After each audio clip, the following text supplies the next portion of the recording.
नमस्कार दोस्तों, एक बार फिर से आपका स्वागत है हमारे YouTube चैनल विकीट्यूब प्लस पर। दोस्तों, आज हम एक ऐसे विषय पर चर्चा करने जा रहे हैं जिनके बारे में न सिर्फ हम जानते हैं बल्कि हम सभी उनको हारे का सहारा के नाम से भी जानते हैं। जी हाँ, हम बात कर रहे हैं बाबा खाटू श्याम जी के बारे में। हारे का सहारा बाबा खाटू श्याम हमारा। दोस्तों, राजस्थान के सीकर जिले में बाबा खाटू श्याम का भव्य मंदिर स्थित है।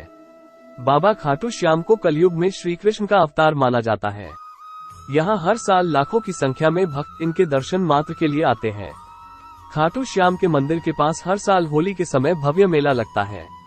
इस मेले को देखने के लिए देश विदेश से हजारों श्रद्धालु आते हैं।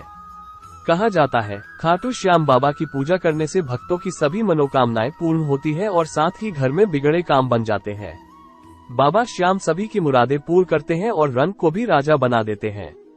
हारे का सहारा बाबा खाटू श्याम हमारा। तो आइए खाटू श्याम बाबा का इतिहास और महत्व को विस्तार से जानें। कौन है बाबा खाटू श्याम जी? हारे का सहारा बाबा खाटू श्याम हमारा। शास्त्रों के अनुसार बाबा खाटू श्याम की मान्यता महाभारत काल से ही है। कहा जाता है कि यह पांडुपुत्र अति बलशाली भीम के पौत्र है। पहले इन्हें बर्बरीक के नाम से जाना जाता था। उन्होंने अपनी मां और भगवान श्री कृष्ण से युद्ध कला सीखी। इसके बाद इन्होंने मां नवदुर्गा की घोर तपस्या की। इनकी इस तपस्या से प्रसन्न होकर माता ने इन्हें 3 अमोघ बाण दिए और साथ ही अग्रदेव जी ने भी इनकी भक्ति से प्रसन्न होकर उन्हें एक धनुष प्रदान किया। इन दोनों दिव्य फल के कारण ये तीनों लोकों में विजयी प्राप्त कर सकते थे। कथा के अनुसार बाबा खाटू श्याम की अपार शक्ति और क्षमता से प्रसन्न होकर भगवान श्री कृष्ण ने इन्हें कलयुग में अपने नाम से पूजे जाने का वरदान दिया। तब से ही बाबा खाटू श्याम को कलयुग का श्री कृष्ण माना जाता है। पौराणिक कथा के अनुसार पांडवों पुत्रों के साथ लाक्षागृह की घटना होने के बाद वन वन भटकते पांडवों की मुलाकात हिडिंबा नामक राक्षसी से हुई। हिडिंबा भीम को अपने पति के रूप में प्राप्त करना चाहती थी।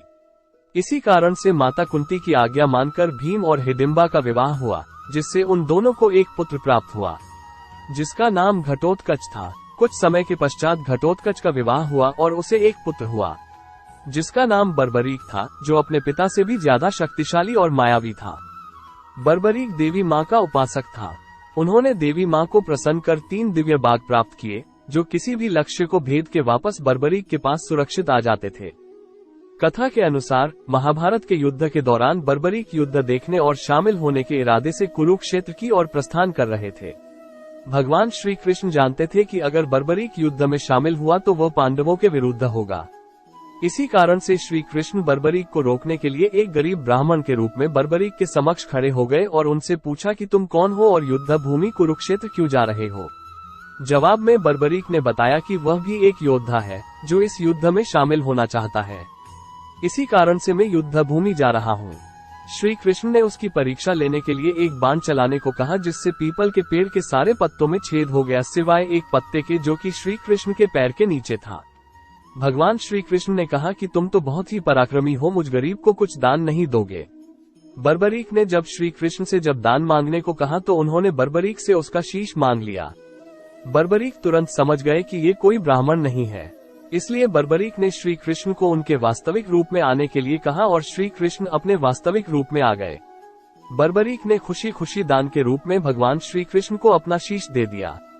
बर्बरीक ने शीश दान करने से पहले श्री कृष्ण से युद्ध देखने की इच्छा जताई, इसलिए श्री कृष्ण ने बर्बरीक के कटे हुए शीश को युद्ध क्षेत्र के सबसे ऊंचे स्थान पर रख दिया। महाभारत के युद्ध में पांडव विजय होने के पश्चात आपस में वाद विवाद कर रहे थे।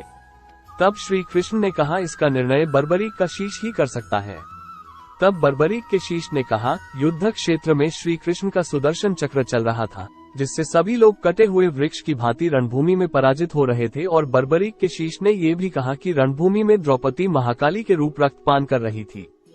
इससे श्री कृष्ण प्रसन्न होकर बर्बरीक के कटे हुए शीश को वरदान दिया कि कलयुग में तुम श्याम नाम से पूजे जाएंगे और तुम्हारे स्मरण मात्र से भक्तों का कल्याण होगा और साथ ही उन्हें धर्म, अर्थ, काम और मोक्ष की प्राप्ति होगी। हारे का सहारा बाबा खाटू श्याम हमारा। तो दोस्तों, कैसा लगा हमारा ये वीडियो? कमेंट बॉक्स में हमें जरूर बताएं और इसी तरह के जानकारी भरे वीडियो देखने के लिए हमारे चैनल को सब्सक्राइब करें। वीडियो पसंद आया हो तो वीडियो को शेयर करना ना भूलें। धन्यवाद। जय श्री श्याम।